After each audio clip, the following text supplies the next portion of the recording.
Well, it should be recording now. There we go. All right. So are there any questions as we jump into class today? I will pull up the schedule really quickly so everybody can see.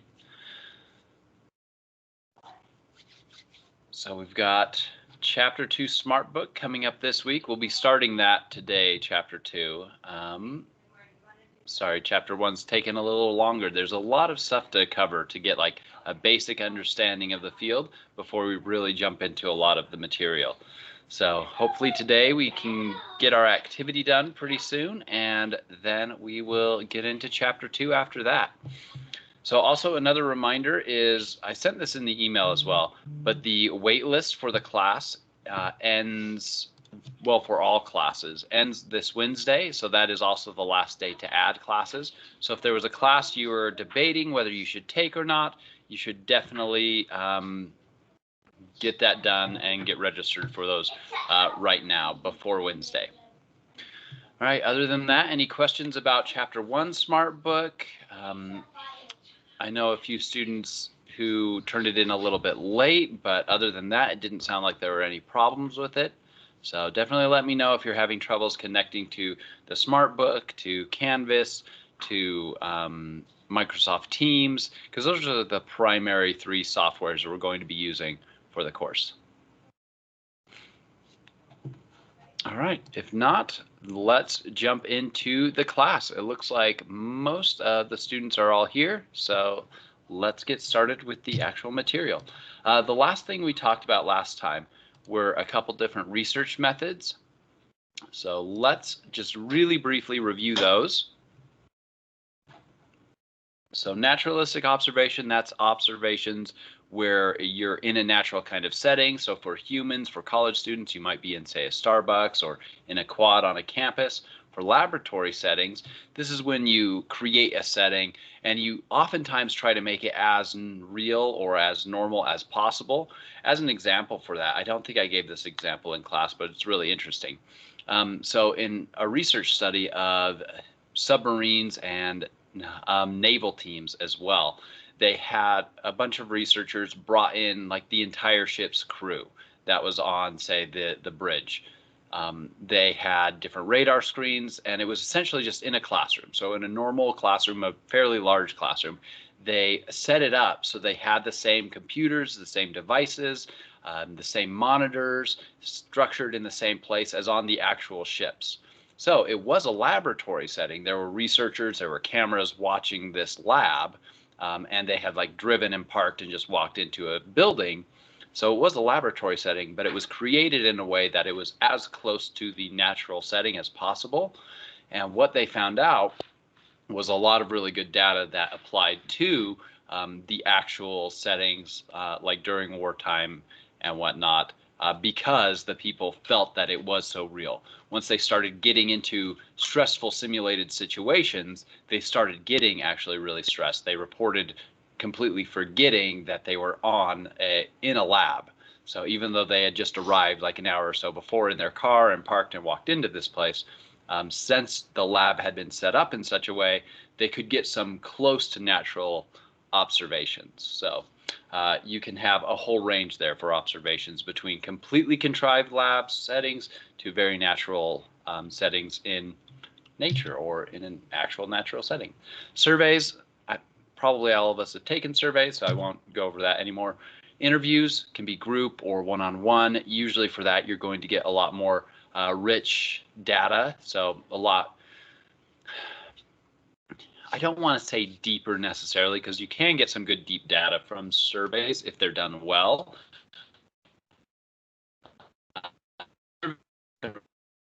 Statistical analysis, so really useful. So getting like average scores on creativity or IQ or things like that. Those interviews, the statistics for that are a little more complex than we even need to discuss for this class. Standardized tests are simple surveys, but they're standardized to CARE scores. And then case studies are looking at either an individual or a unique group that's unique in some specific way. So you want to learn about that specific unique thing of that group or that person. So you might do a case study of a really successful startup company or something like that. It might be a case study of one individual who shows really good memory skills. All right, physiological measures, blood pressure, MRIs, heart rate, things like that. Anything physiological is a physiological measure. So we talked about that last time. Let's talk about how you would apply those things. So what you would do with an interview or with a survey, or how you might combine them in a couple different ways.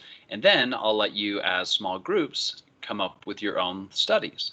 So descriptive research, correlational research, and experimental research are the breakdowns we're going to make here. So descriptive research is essentially just for describing phenomenon. You're not trying to necessarily explain why things happen. You might have some ideas of why things happen, but you might explain, well, this child, when they were here 6 months ago, they couldn't stack this many blocks. Maybe they could only stack 2 blocks. And then after that, their motor skills weren't as good enough that they couldn't stack 3 or 4. Now we're observing and describing that they can stack 5 blocks on top of each other. So that might suggest something about their cognitive abilities as well as their motor skills. So that's descriptive research. You're describing what you're seeing. You might use observations, surveys, interviews, case studies, content analysis. Content analysis is essentially looking at things like journals or newspapers or even media, so like news, to do an analysis of the content, the kinds of things that were being talked about at a certain point in time. So you might look at a popular author's journals from the course of their life and get a sense of like things that were concerning them or important to them at different points in their life. You could do that with content analysis. But essentially here, you're just describing phenomenon, describing experience of depression, describing the experience of finding a job, things like that you would do with descriptive research. Correlational research is essentially looking at relationships. So when you hear correlation, I want you to think of the word relationship. So correlation is a relationship between at least 2 variables. So we could be talking about something like creativity and well-being. The probably correlated variables. Maybe as creativity rises, we might also see that so people who score higher on creativity might also score higher, or maybe they're scoring lower on well-being. So that would be a relationship between those variables. So correlations are written in a statistical method by saying it's from -1 to +1. So the closer it is to either negative or +1, so the further on those ends of the scale it is, the stronger that relationship is. The closer it is to 0, so if it's like -0.02, that's a really weak correlation. Pretty much no relationship there. The computer and statistics can find a little bit there, but it's probably not actually important. If you saw a correlation between creativity and well-being of +0.75, that's a fairly strong correlation. That would say that those variables are pretty related to one another.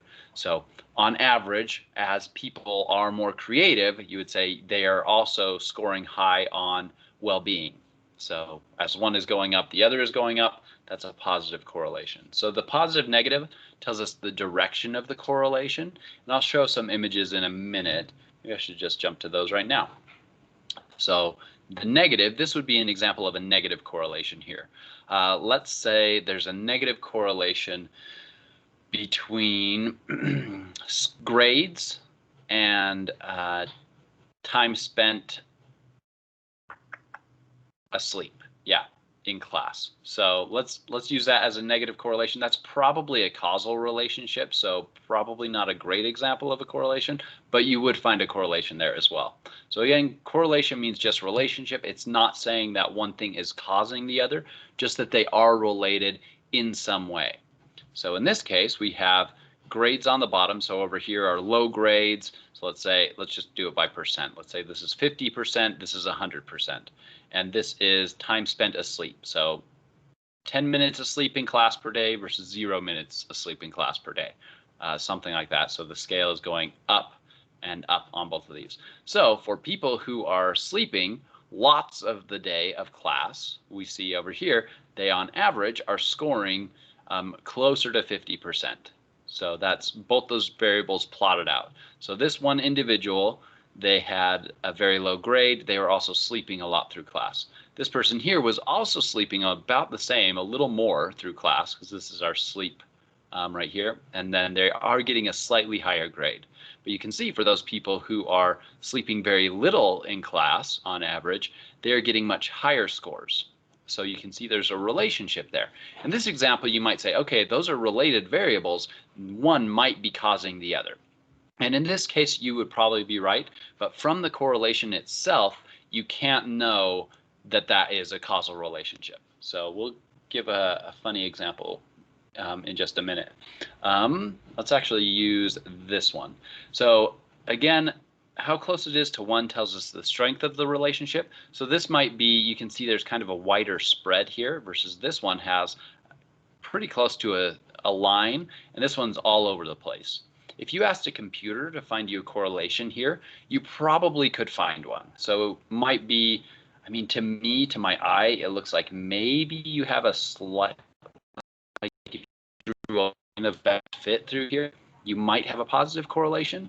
So you might have a positive correlation of positive 0.05. So found a relationship, it's a really weak relationship. Versus this would probably be a positive 0.92. So 0.92. If the correlation is 1, that's essentially a straight line. So the closer it is to that, that means the closer related those variables are. All right, so a funny example that can show us that correlation doesn't mean causation is there is a strong positive correlation. So strong meaning it's very close to 1. There's a strong positive correlation between ice cream sales and violent crime. So if you graph, let's say this is the graph of it. It's not actually, but we'll just use it as an example. So if you graph violent crimes here and ice cream sales here, you'll see a graph similar to this, that as there are more sales, so this line shows more sales of ice cream. So some days there's more sales of ice cream. Those same days, there's a lot of violent crime. So why might that be? People are not doing violent crimes and then buying ice cream every time. People are not doing violent crimes because there's more ice cream being sold, but these are related variables. They are strongly correlated. So what do you think is actually happening here? What's causing both of these variables to be related? So either type your answer in the chat or raise your hand and I can call on you. So why is there such a strong positive correlation between ice cream sales and violent crime?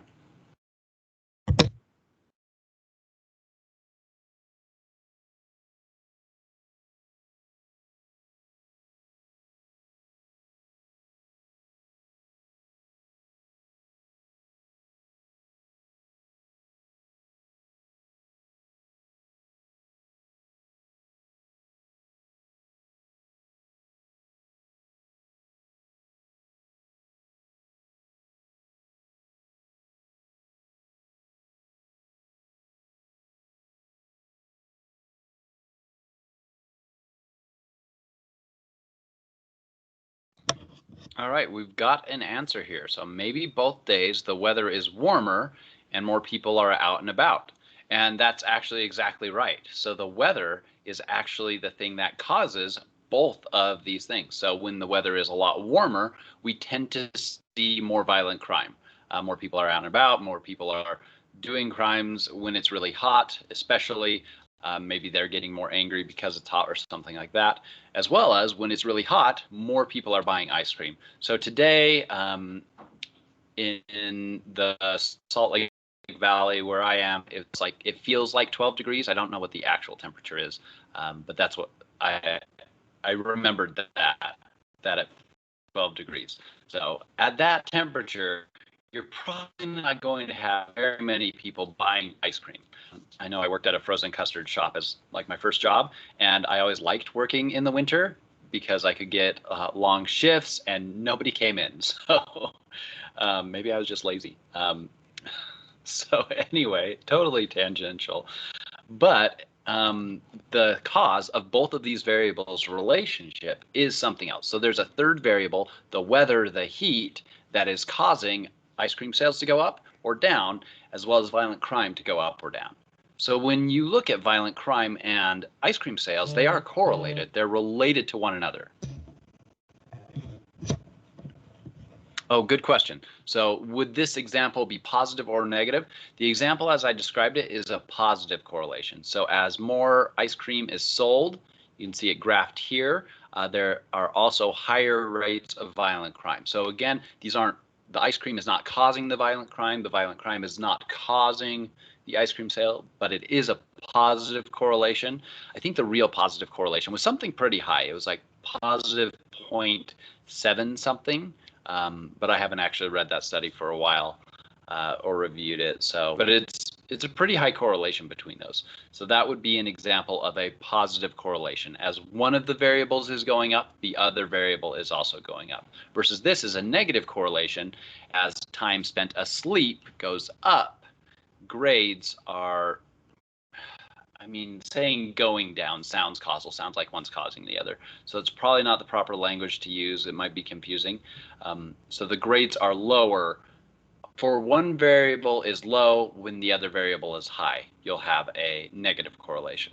When both variables are high at the same time, so when you've got two low scores and they're both low, and then two high scores and they're both high, that would be a positive correlation versus negative correlation. One variable score is high, while the other variable score is low. So score in the class is low versus sleep time is high. So that's a negative correlation versus when both are trending upward together, that is a positive correlation. Hopefully that clears it up a little more. If not, let me know, and we'll actually go through a couple more examples right here. So this comes straight from your book. Okay, great. So positive correlation of number of yawns and length of lecture. So again, there might be a causal relationship here, but with a correlational study, we can only see that there is a relationship. We can't see that one thing causes the other thing. Level of attentiveness and the length of a lecture. So maybe as the lecture goes on longer, there's a negative correlation here. Long lecture, low, so attentiveness over here, and then length of a lecture is low. So then zero correlation would be very close to zero. So the number of times your car breaks and the length of the lecture are probably not correlated. So if you're really long, really short, and then your car breaks, hopefully at random. I mean, hopefully it doesn't break at all. Hopefully it's really reliable. Oh man, that sun is really bright in my eyes. I'm going to go and shut my blinds a little bit, and I will be right back. Sorry about that. Look at these other examples while I do that.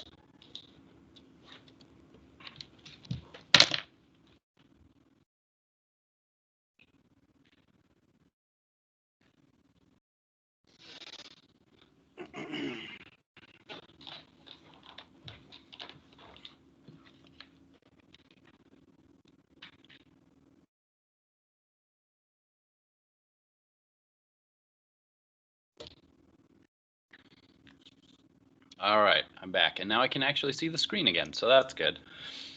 All right, so another example of a negative correlation would be here you have test grade graphed. So people who are getting higher test grades are going to fewer parties.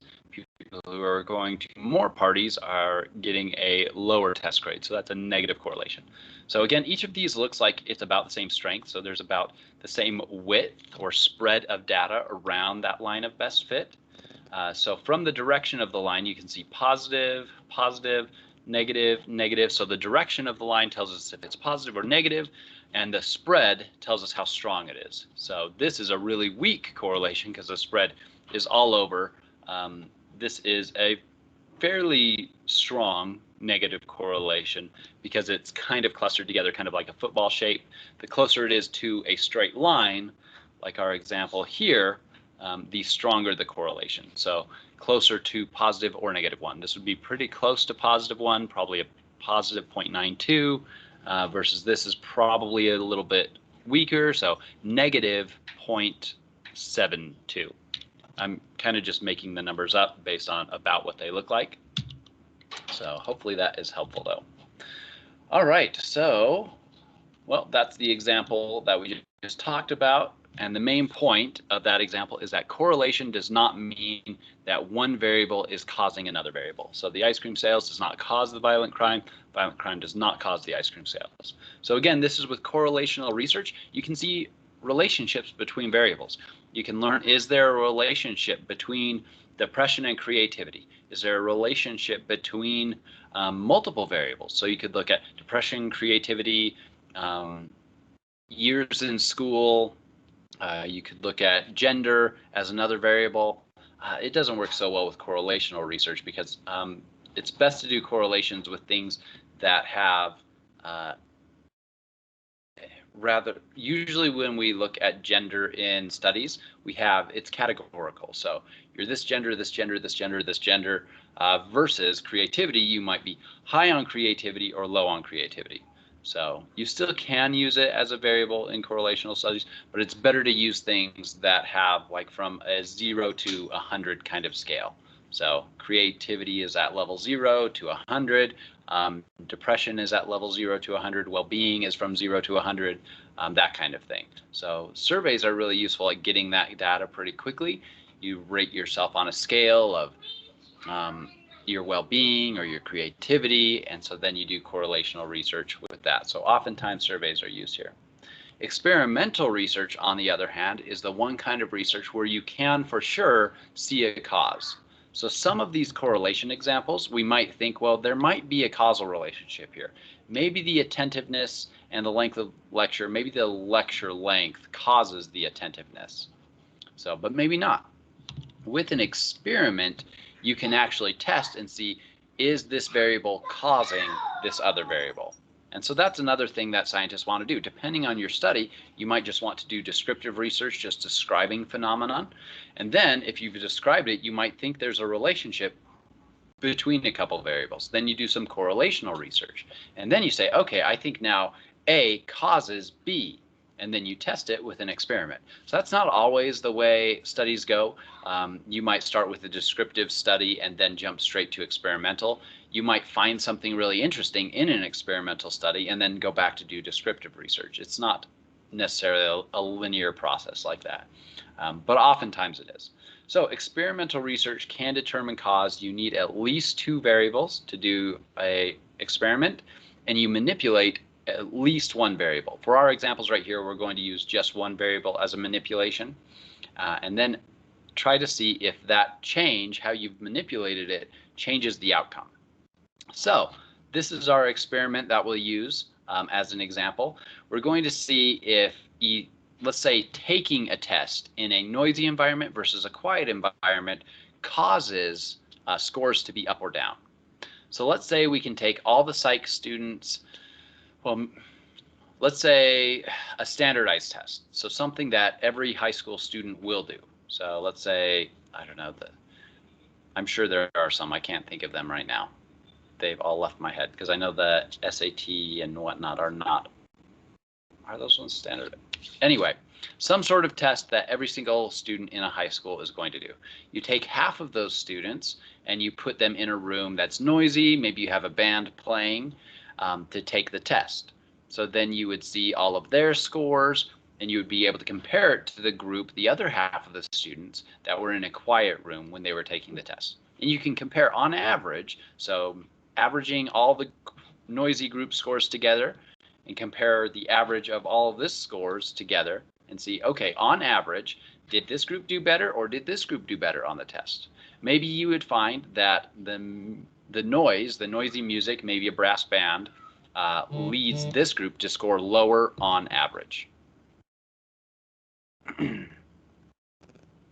So you might also test this in a different way. So let's say we add variables or change the variable testing a little bit.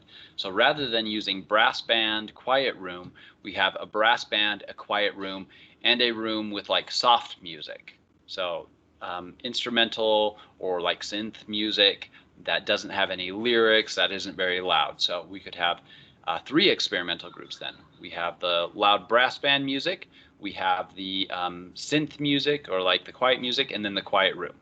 So we have those 3 groups and we can test their scores on the exam on average. So we split all, 600 students into groups of 200 So 200 are getting the loud music, 200 are getting the quiet music, and 200 are getting no music, and we compare their scores. So this is one way we can determine cause.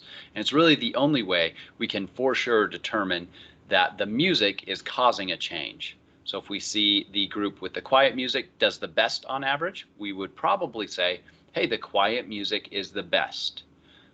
That being said, if you're taking 600 students, if you just happen to put all 200 of the best students in one group, then that group is probably going to do a little bit better on average anyway. So you want to make sure that those differences between people are spread equally through the groups that you're doing this with.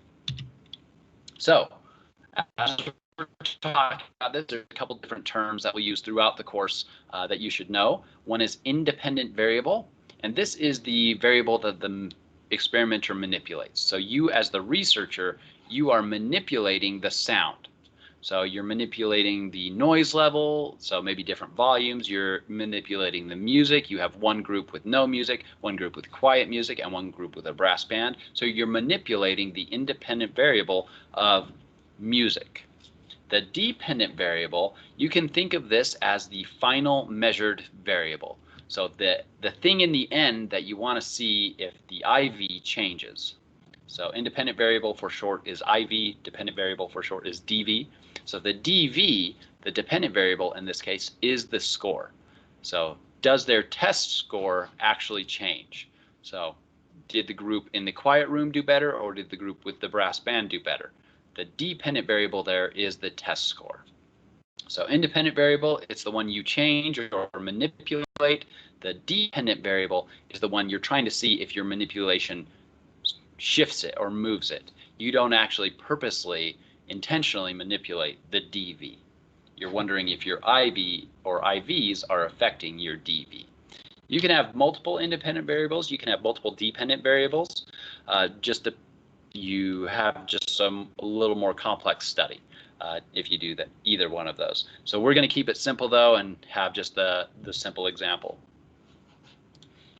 All right, so experimental research, you need at least two groups. So this sample is the students in a school. So what you want to do to try and spread out the differences between those, say, 600 high school students, you want to randomly assign them into the group that they're in. So the treatment group, you randomly assign them into the group with the brass band, or the control group, the group with no music. So with this, you can kind of see you've got purple people and orange people, and so you've got some purple people in this group, some orange people in this group, some purple people in this group, and some orange people in this group. So that's kind of indicating that those differences in those people are spread throughout the groups. This is better when you have bigger groups. So if your sample is larger, say 600 students, you're going to have an easier time spreading out differences between those groups. If you only have 6 people to start with, honestly, doing an experiment's probably not the greatest idea because that's not a really big sample. You have only 3 people going to this group, 3 people going to this group, and you still have more orange people in this group and more purple people in this group. Those differences might shift the outcome aside from your manipulated variable. So maybe the purple people are just better at the test, better at test taking than the orange people. So this group will probably have a higher average score whether they are in the music group or the quiet room.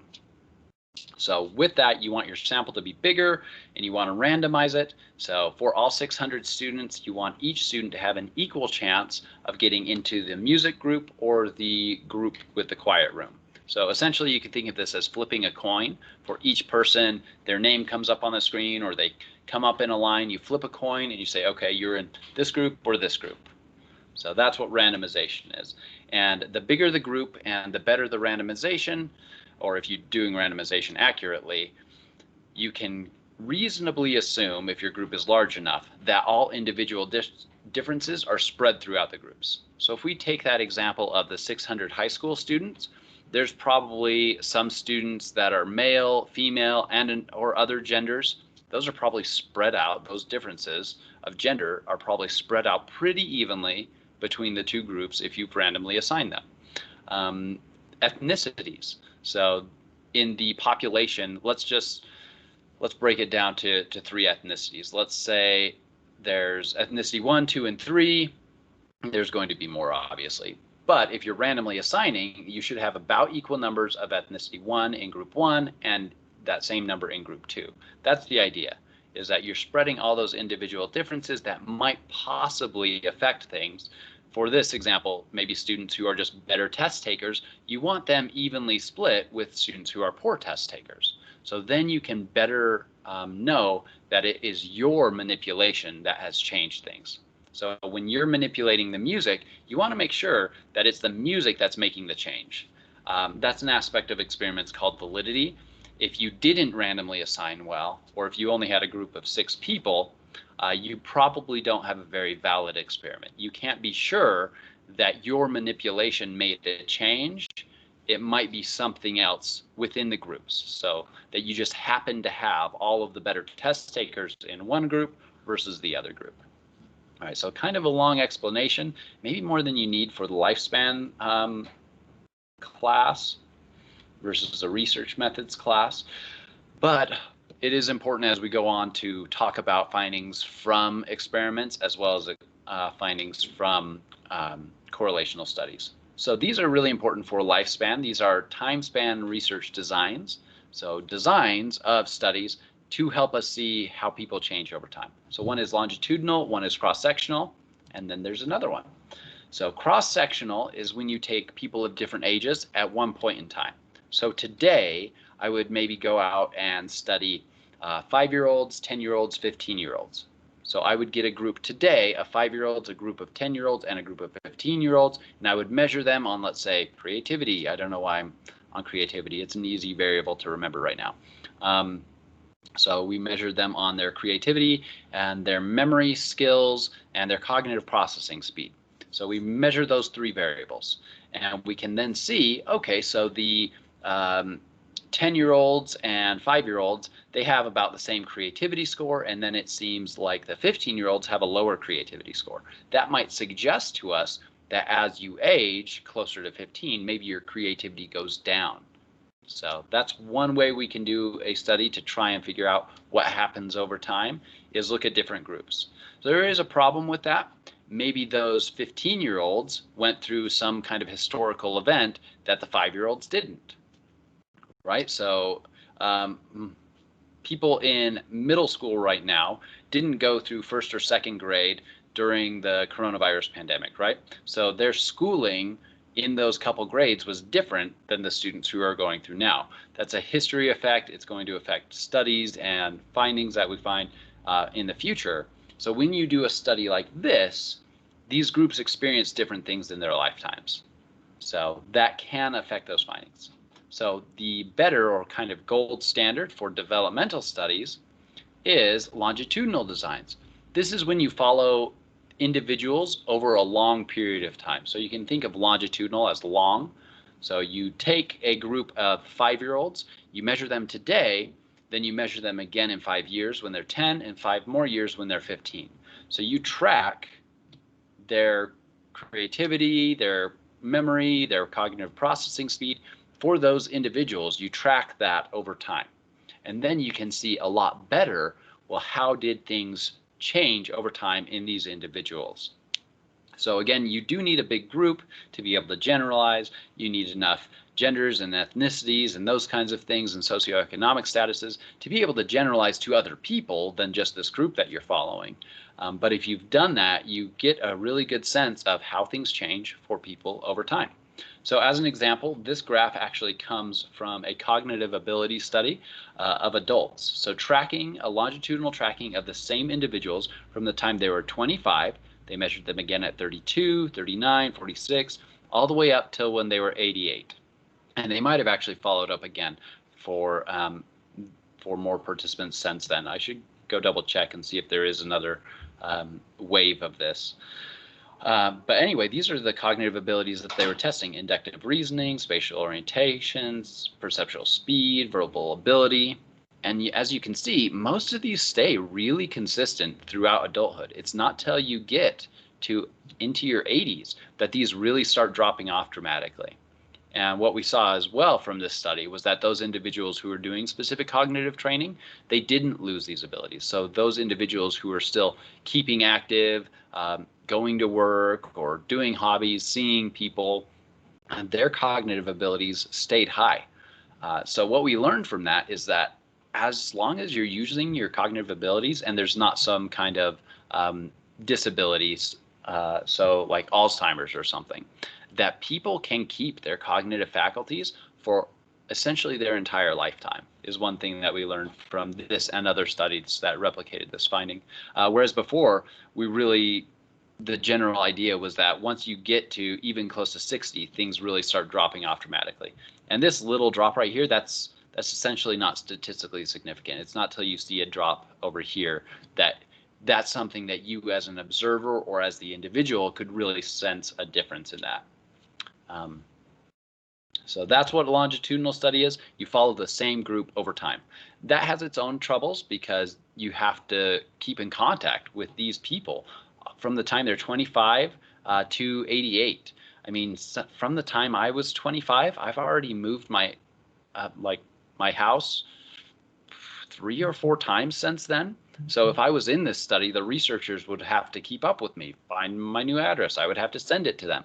So people drop out of studies over time for longitudinal, but they really are really great ways to see how people change over time. So I've got cross-sectional, measure a bunch of different ages today, longitudinal, follow the same group over a long period of time. Another thing you can do is a sequential method where you put those together. So today, maybe you measure 5-year-olds and 15-year-olds. Maybe you can make some guesses about development, but then you follow those longitudinally.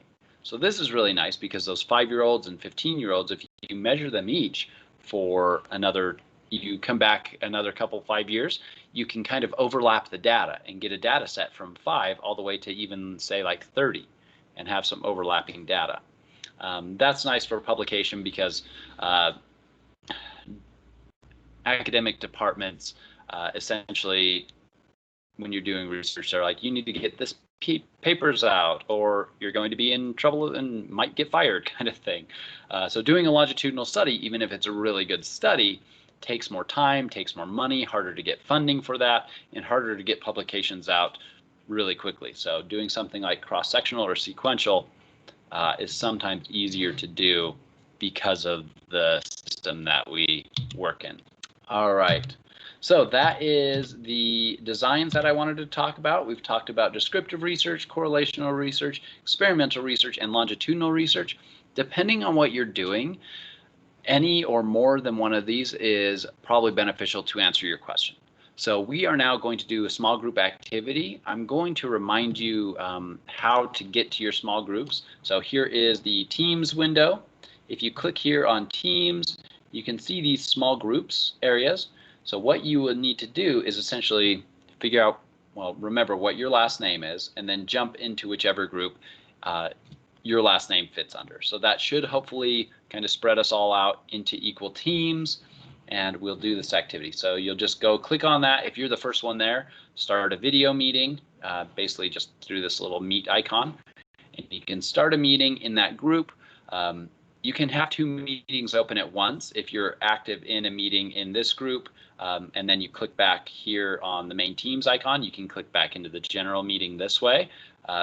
It'll mute this while you're gone, though. So I'll go through and check on groups, see how everyone's doing. But yeah, that's how to get to those small meetings. So what I want you to do is try to figure out how you will study this question. So these are some example topics that you might study. So first decision is to pick one of these topics. So how does empathy impact sharing behavior in children? How would you study that? Would you use a longitudinal study, cross-sectional study, a survey just today? Would you use only one age? Things like that. Those are the decisions you've got to make with your group. You're going to use surveys, interviews, that kind of thing. So how does ADHD present in adolescents versus adults versus late adulthood? So what do you want to do? Do you want to follow those adolescents all through their life? Do you want to do a cross-sectional study and measure them today? Do you want to use surveys? Do you want to ask their neighbors? Do you want to do interviews with these individuals? So figure out what kind of methods you want to use. Or another question, does whether at a time a person is born affect their personality in childhood, adolescence, or adulthood? So pick one of those questions.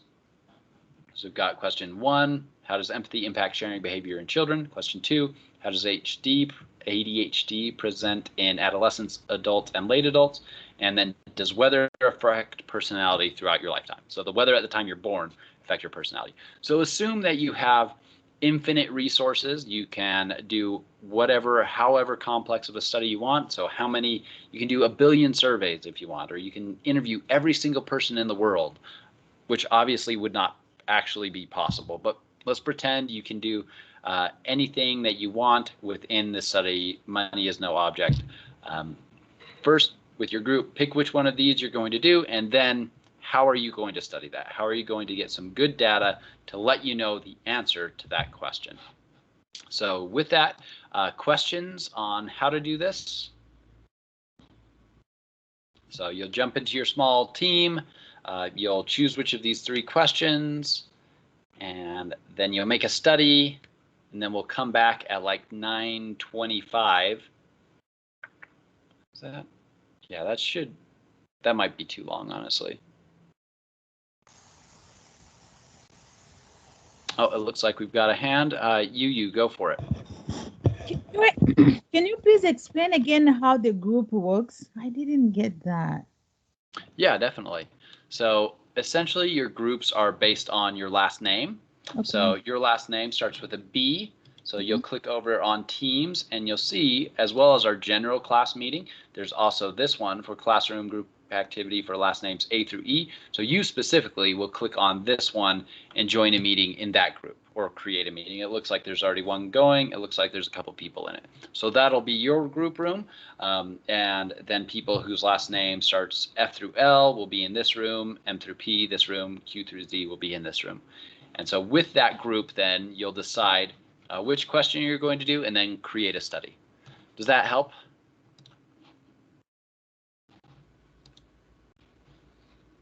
Oh, yes, thank you. Yeah, great.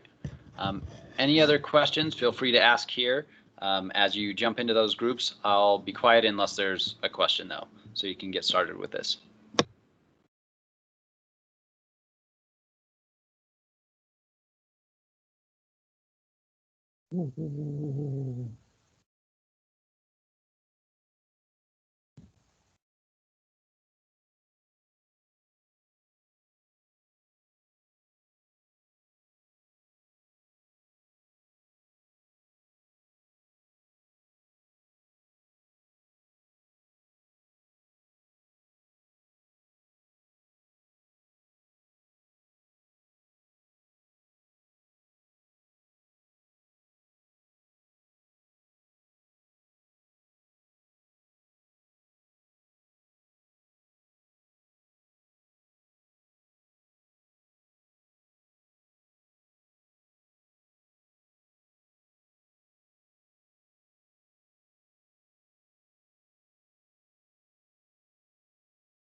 Looks like there's about 2 groups who are still filtering into this meeting.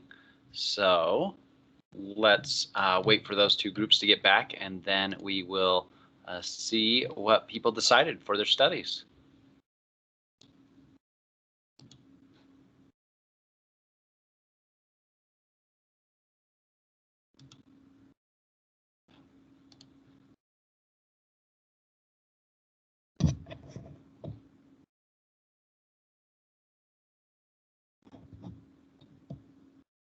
All right, it looks like the last group is filtering in now. So I heard a lot of good comments from everybody discussing this. So there was definitely some confusion of like, hey, I don't really know what most studies usually do. And that makes perfect sense. Like you're new to psychology, you're new to the textbook, you've seen a couple studies described.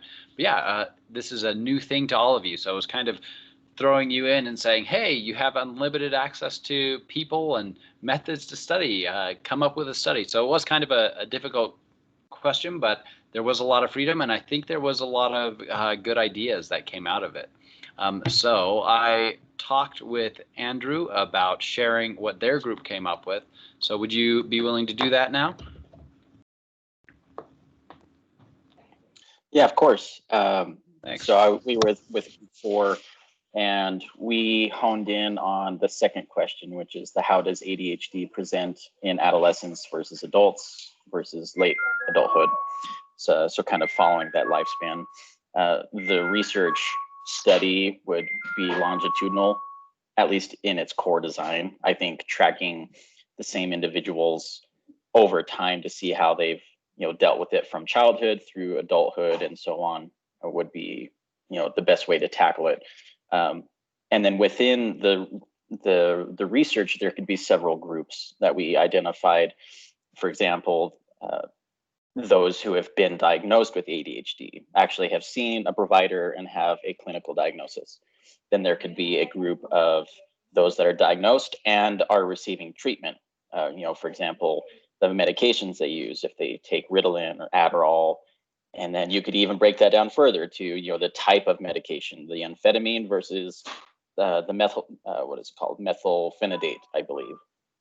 And then you could also have another group of people that are not diagnosed, but their parents suspect they have ADHD, and then they've gone their life without an actual clinical diagnosis. And so then you could pull in even more correlational research based on those groups, medications they use, or other alternatives for treatment, so on and so forth. So it's pretty broad, but you could go a lot of directions with it. Yeah, thank you for sharing very much, Andrew. And I know there was at least one other group who had the same idea to study the same question. So ADHD presenting in adolescents, adults, and late adulthood. For that question specifically, a really good idea is the longitudinal study. So tracking the same individuals and seeing how their symptoms change over time, a longitudinal study would definitely be the best way to get that data. If you wanted to just make some comparisons and some descriptive research, you could do this in a cross-sectional way. Get some adolescents, get some adults, get some late adults. You could even break it down by the same groups that you did, Andrew, and your team did with a cross-sectional kind of study. So you can see, though, with the longitudinal versus cross-sectional, you'll be able to get some different data from each of those. For the longitudinal, you'll at least know that everybody had that diagnosis, or at least the suspicion from their parents that they had ADHD early on in life, versus if you did a cross-sectional study, some of the late adults might have only recently be diagnosed. Depending on what's the most interest to you, making those kinds of decisions for your study is the most important. So I think you came up with a really good idea, and especially comparing those different groups. So diagnosed, using one medication versus another, versus alternative treatments, versus not diagnosed but just suspected to have ADHD. Those different breakdowns to compare those groups is a really great idea. Is there anyone else who was in another group who would want to share how their group tackled that question differently?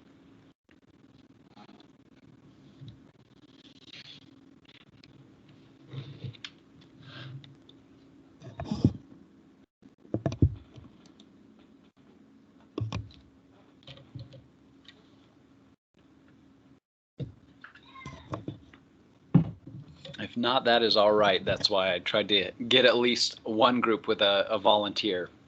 I know in a classroom setting, when we're all at desks, it's a lot easier to travel between the desks and hear what everybody's doing, and then kind of make eye contact and be like, hey, do you want to talk? Kind of convince that they want to share their ideas. Hopefully it worked out well. Hopefully you got to your little group. Hopefully you had some good discussion. Some groups were smaller and larger than others. And I think everyone did pretty well at trying to come down to some ideas and conclusions. So everybody had some of the same struggles, though, with not really knowing what general studies do. And depending on the kind of thing you're talking about, there's a lot of variety in studies. That's why we covered all these. There's lots of different ways to answer any given research question. So doing a longitudinal study, doing surveys, doing interviews, the best thing to do is to combine multiple different kinds of methods and multiple different kinds of samples and things like that to try and get the best answer to your specific question. So one of the first things would be probably narrowing down these questions, like if you were really trying to do a study, is narrowing down these questions to the very specific variables you are most interested in and figuring out the best way to study those specific things and how those specific things are connected. But at your levels, I think everybody did a great job. Hopefully you learned a little bit about how you might do these kinds of research studies, because I'm sure you could find a similar kind of study to all of the ones that I heard out there in the literature. Maybe not to these specific variables like ADHD or empathy or weather, but with other variables as well. So great work on that. All right, so let's finish up with chapter 1. This is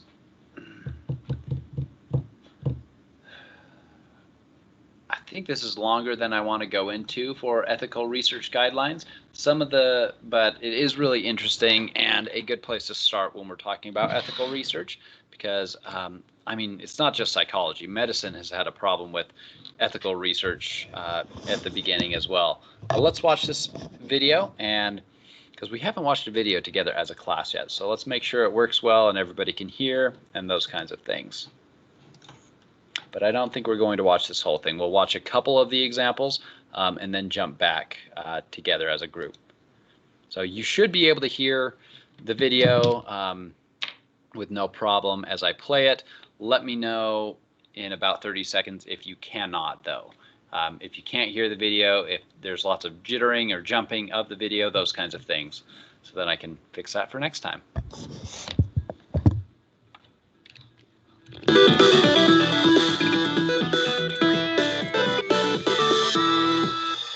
Studying the human mind is a tricky business. There's still so much we don't know, and so many questions scientists are looking to answer. But when researchers are working with human subjects, they have to balance getting answers with protecting their subjects. In the past, they haven't always been good about taking care of the fellow human beings they're studying. A lot of historical psychology experiments would be considered unethical by today's standards, and the foundation of the ethical standards we use today comes from the 1970s, when scientists came up with a list of rules to protect the security and privacy of human volunteers. It's known as the Belmont Report. Basically, 3 key ethical principles to guide all human research.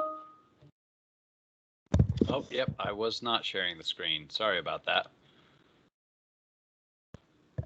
But the audio was fine. Okay. Great, sorry about that. Definitely my fault.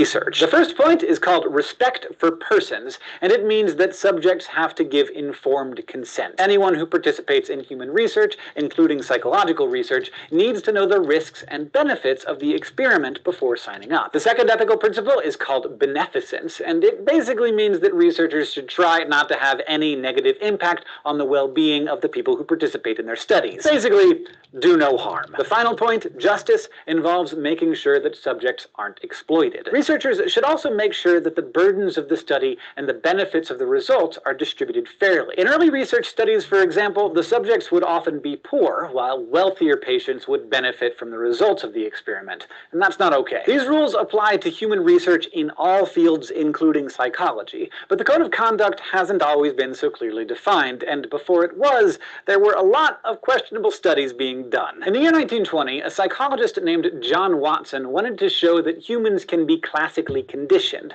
like what happened to Pavlov's dogs. Basically, classical conditioning means pairing a stimulus, like food, that triggers a physical response, like drooling, with an unrelated stimulus, like a bell. Even though ringing a bell, of course, wouldn't normally make dogs drool, when Pavlov paired the sound with food, he conditioned the dogs to respond to the bell by drooling. Watson and his team decided to prove that this could be done in humans by classically conditioning a 9-month-old baby named Albert using animals and scary noises. First, the researchers presented Albert with a fuzzy white rat. As he'd reach out to pet the animal, the psychologists would strike a hammer against a metal bar behind his head, creating a loud noise to startle him. Eventually, just the sight of the white rat was enough to make Albert start crying and crawl away. He'd begun to associate the fear of the loud, scary noise with the fuzzy white rat. So yeah, Albert had been conditioned. But this study failed in a lot of ways. For one thing, it used a single subject and no controls, so Watson hadn't really proved anything. But then, of course, there were the ethical issues. Watson never reconditioned Albert to not be afraid anymore, so he was permanently affected by the experiment and not in a good way. We also don't know if Albert's mother fully consented to the research, which definitely violates the main ethical principles of the Belmont Report. And this wasn't the only horrifying psychology experiment conducted on children in the early 20th century. In the late 1930s, a psychologist named Wendell Johnson and his graduate student Mary Tudor at the University. There's a lot of examples here. I wanted to do one other example. The Milgram experiment. The Belmont Report. Experiments, of course, can harm adult subjects, too. In 1961, a researcher at Yale University named Stanley Milgram was interested in the psychology of obedience. He decided to see how subjects would react when a researcher pushed them to do things that went against their morals. The study he came up with is now called the Milgram experiment, and it had 3 separate roles. The experimenter, played by a scientist in a white lab coat, was the authority figure. The teacher was the role assigned to the experimental subject, and the final role was the learner, a paid actor who the subject thought was actually another volunteer. The learner was sent to a separate room so they were out of sight while the experimenter observed the teacher, the subject, instructing the learner in a word pairing task over an intercom. Every time the learner got the word pair wrong, the teacher pressed a button to shock them, with the voltage increasing by 15 volts for every wrong answer. The subject believed they were shocking the learner, but they were actually listening to an actor pretending to be in pain, complaining of chest pains, shouting, pounding on the wall, and eventually going silent. The experiment only ended when the teacher had given the maximum 450-volt shock 3 times in a row, or when they refused to continue. 65% of the subjects did give out those maximum voltage shocks, just because a scientist in a white lab coat told them to. Milgram concluded that people will obey authority figures even in morally questionable circumstances, and the experiment has since led to many more studies on the psychology of authority. But the subjects thought they were actually listening to someone being electrocuted on the other end of the line, even though they were told by the experimenter that there would be, quote, no permanent tissue damage. Leaving your subjects feeling like they may have just killed someone doesn't protect their well-being, and they couldn't have gotten informed consent, since warning participants about the experiment would have changed how they reacted. And since then, there have indeed been other studies that led people to believe they... So there's a couple examples of some of the less than ethical studies that were done near the beginning of psychology. There were similar really problematic studies done in medicine at the same time. So at the same time that this was happening in medicine, this was happening in psychology. And so essentially the public got mad enough that psychologists and medical practitioners decided, hey, we need to make some standards for conducting ethical research. So those standards have evolved and changed and been added to over time. So now what we have is the American Psychology Association's ethical guidelines. Other countries have similar guidelines. Some of other countries have further guidelines than we do here. But essentially, any kind of institution, so college, for example, or institution that gets federal funding, so hospitals as well, have to have an IRB, an institutional review board, to review your study. So we just created a study that we thought would be good. Essentially what we would do is send that study or propose that study to the IRB. Say, hey, this is how we're going to treat our participants. This is how we're going to keep them safe. These are the risks they'll be under. And then the IRB will judge, hey, are we taking into account their safety, keeping their data secure, things like that. So the IRB equivalent exists in many countries as well. You can click this link for an updated list. But some of the main things, not everything, but some of the main things that we look for is informed consent. So not just consent agreeing to participate in the study, but knowing what you're getting involved in.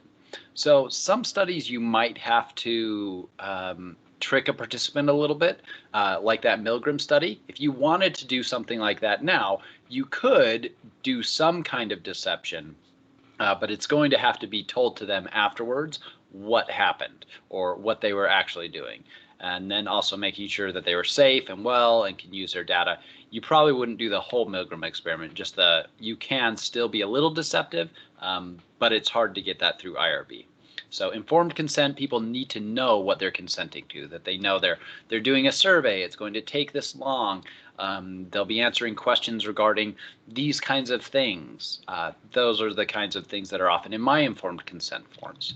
So confidentiality, all data needs to be confidential. Any person who, let's say I put out a report about a study I did, you shouldn't be able to look at that data and be able to go and find the participants. It needs to be confidential. I shared data recently with another researcher, but before I did that, because they weren't on the project, they didn't get the IRB approval, they didn't have like approved access to the data, I deleted all the identifying information. So they don't know who at all that came from, versus for me, I could track down like some of those participants because I had followed them longitudinally. But the person I shared the data with, they couldn't have any of that kind of information. So just when I'm sharing it with other researchers who weren't originally on the project or publishing it, it can't be identifiable. Debriefing is essentially talking to them after the study, giving them opportunity to be all right. So leaving with no bad feelings. Hopefully they leave with something new, like a new skill. So when I do a cognitive memory study or something like that, usually they're taking away from it some new memory trick. So that's a nice thing to have them leave with. They shouldn't have bad feelings. They shouldn't feel like they might have just killed someone. Yeah, that's not a great thing. So deception, very rarely used. You can still use it, but the benefits need to outweigh the costs, and you need it. None of the studies that I use to might need to say to someone that you might be in a control group or you might be in an experimental group, but you don't let them know which group they're in. That's about as far as I've ever gone with deception, is letting them know, hey, one of these groups will be a control group and some people will be in that. That might be you. But with that, I don't tell them, hey, you are in the control group or you are in the treatment group. So as an example, for a purpose study for inactivity to help increase purpose, one group had purpose activities to foster their purpose. The other had memory activities. So they were both getting something out of it. They were both doing similar kinds of activities. So if they like talk to students at the school, they wouldn't necessarily be able to figure out right at the beginning anyway, if they were in the control or treatment group. So yeah. So before you share, oh, we've got a question, good question. So before you share research results, does that go through IRB or another source to be scrubbed? No, that's a really good question. So before you share your results, like publish them, it goes through the editing board of journals. So the journals, they know these rules as well. If you are somehow identifying, I would suspect that they would catch it, but it doesn't go through another additional ethical review before publishing. The ethical review comes before you even do the study, and then those editors are essentially trying to see, is this study good enough that we should publish it? But if you did have something identifying in there or some problematic piece of it, they would probably reject it and say, hey, you need to change this dramatically. You wrote really identifying things in here, or the way you did this study wasn't ethical, and they might even report you in that kind of case as well. So there is that additional safety piece, but at that point, you've already probably done the problematic thing. So that's why the IRB comes before a study. So they're trying to catch you before you hurt people, essentially. But yeah, really good question. All right, so we've got only a couple minutes left, and that was all of chapter 1. So the main point I want you to get from this is there are a lot of different research methods. We're going to be coming back to them throughout the course. This is a model of research that I use.